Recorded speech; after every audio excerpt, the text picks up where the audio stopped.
Ito pong si Bagyong Berbena ay muling naglandfall kaninang 2:40 AM dito sa may Talisay, Cebu. At ngayong 3 AM ay huling namataan ito over the coastal waters na ng Pinamungahan, Cebu at patungo na ito ng Negros Island region.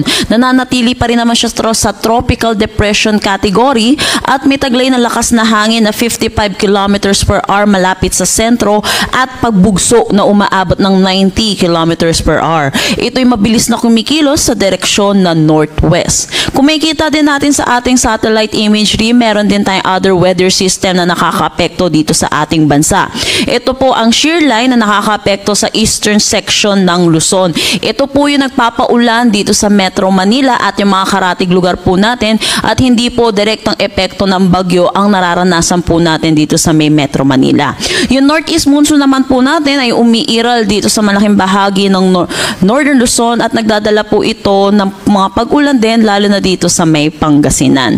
Samantala, dulot ng combined effect na itong shear line pati na rin na itong bagyo, inaasahan natin ngayong araw makakaranas tayo ng mga pag-ulan.